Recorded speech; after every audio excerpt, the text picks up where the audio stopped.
guys, it's Tatiana with Screen Rant. We're here at Comic-Con 2019 with a cast of Fear the Walking Dead. Hello. Hi. Yes. So first of all, I want to congratulate you guys for being alive. Why, thank you. What is it like to be on a show where you don't know if you're going to be there the next day? It keeps you honest and it keeps you polite. And humble and grounded, taking yeah. nothing for granted. Yeah. You don't sign any leases. You don't rent You a don't car. fall in love. You don't buy a dog. Don't go buy a house. No, yeah. Don't buy a house. Don't be called the moral Really compass. worried about Alicia because, as you saw in the trailer, she's learning Aikido from Morgan. Yeah, Don't don't learn Don't Aikido go with get happy or Morgan. something. Don't learn Aikido. That was like, Don't try Don't to have Morgan take an interest in you. Oh my God. really. You Yeah. opened up a can of worms. Yes, important life lessons. Yeah. But speaking of Morgan, he and Dwight came over from Mm-hmm. The Walking Dead.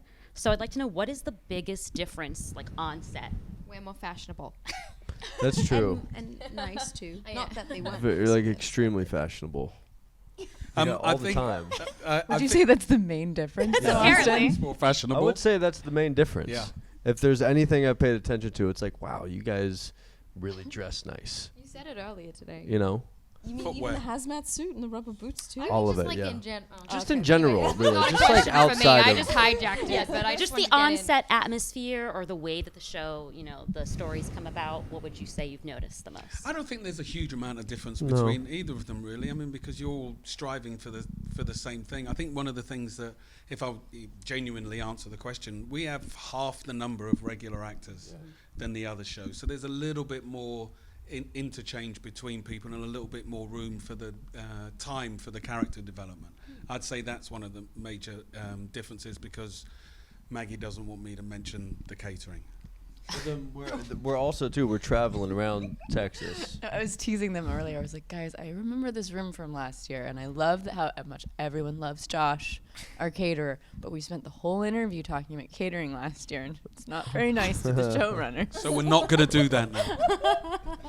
I'm It's brilliant. noted. It's that good. I'm like, the audience can't really taste the food that Josh makes, so it's not He really makes very really nice. good food, He though. makes really I see good that we food. are in Dangerous fact going to to talk the about baseline. Josh Yeah. and his catering. Off the rails.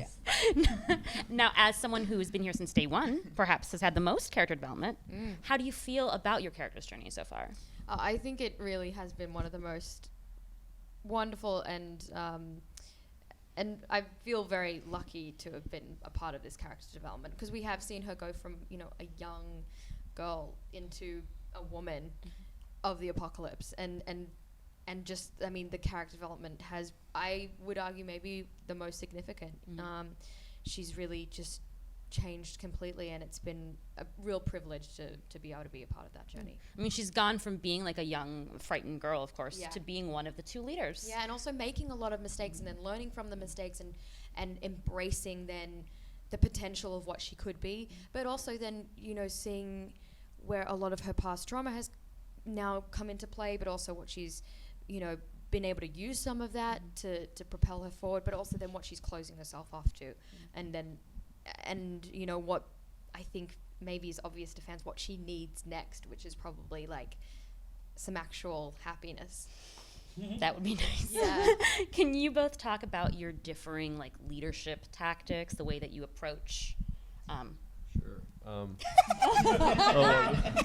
I think you said it really well earlier. I think there's a sense in which that they are kind of on their journeys. Morgan is a reluctant leader. It's all tied up in his kind of sense of being with people and being responsible for people. And I think that Alicia is a leader who doesn't yet know her potential, doesn't yet see in herself what Morgan sees in her. And I think that figuring those two things out between the two of them leave them as good leaders.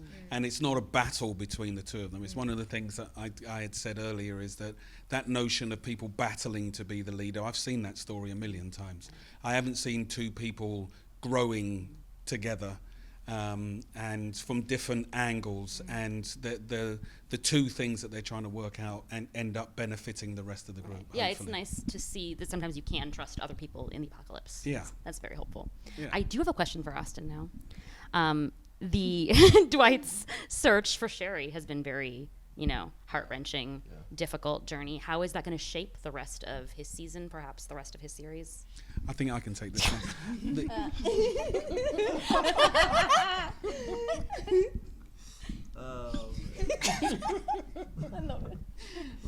Lenny's It's giggling. like 5 p.m. Giggly giggles. Lenny is wonderful. Sorry. I think it's always going to be on like the back burner for him, but he does get influenced by John and June and Lenny big time this season in a different way, and I think he's like really focused on that. But I think, I mean, he'll always be looking for his wife. I mean, that's like the love of his life. That's sort of what it is what got him there. So.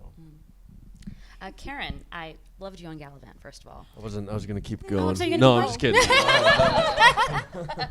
I loved you on Gallivant, and I think that Grace should, turn to the camera, sing Empty Chairs and Empty Tables as a way to reflect on those that have passed. But Grace has been through so much.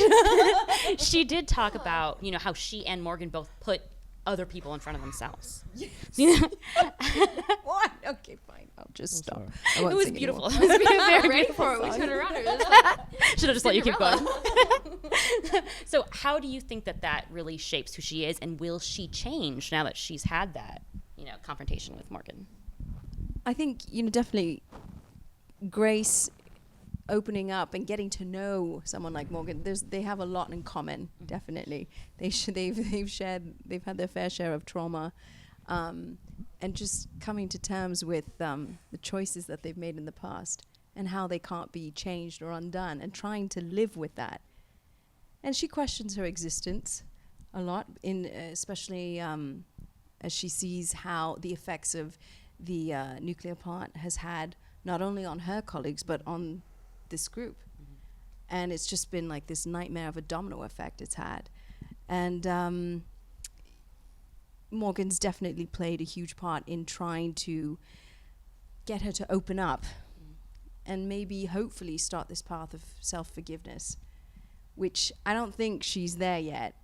For her it's just trying to live with herself and those choices that she's made, and that's a really difficult thing that she carries with every day. She's come to terms with the fact that she's been exposed to so much radiation, so she knows her clock's ticking, but all the more reason for her to embrace every second of each moment. She lives very much, I'm often told from my parents that you have to live for each moment, and Grace very much does so, but at the same time she's too scared to look beyond that. She's just very focused in the present and what she can do and achieve now in helping clean the mess up that she feels responsible for, making sure that no one else makes the same mistakes as she has. Very wise. Maggie, Al sort of got some renewed hope in rebuilding a future recently. What do you think is her larger plan, and how is that going to propel her forward this season? I don't know that she has a larger plan. I do think it cracked her open in a lot of ways, and I think she's trying to reconcile everything she learned both about herself and about the wider world in that episode with what she does next. Not to spoil anything, but there's a lot of immediacies she has to deal with, a lot of immediate danger that I think puts some of those choices on the back burner for the moment. But, a person like Al isn't going to be able to walk away and just walk away from those questions. Somewhere there's this organization that possibly has the key to the species' survival. So that seems like kind of a big deal. I would think so. With the least spoilers possible, can you each say what you are most excited about coming up? Without spoiling. Just feelings, emoticons. Oh, Underwater zombies. Morgan's going to be challenged in a way that he's never been challenged before. Yeah. Follow the leader. yeah. Strand Alicia reunion. Oh. Oh my God! Did you just say that? What? No. I don't know when or where. What's happening next episode? It could be a dream. It could be in the afterlife. It could be in the afterlife. I didn't say the second half. I said the next episode. it has something to do with the South. Definitely doing some things that are on my bucket list, which I never thought I'd get to tick off. So really excited. That's what I'm talking about. I'm talking about the same thing. Yeah. Yeah. Double. Well, as a Texas girl, I apologize about the things Texas brings you. Where in We Texas are you also from? love it. I'm from Dallas, but I have been Oh, in the okay. Yeah. I have been in the other places. We love shooting there. The spiders and snakes make us tougher. Exactly. That's what I was gonna say. It's prepared you more for the apocalypse than the show itself has. Yes. But thank you all for being here. Stay tuned for more Comic-Con news at Screen Rant and watch Fear the Walking Dead Sundays at AMC.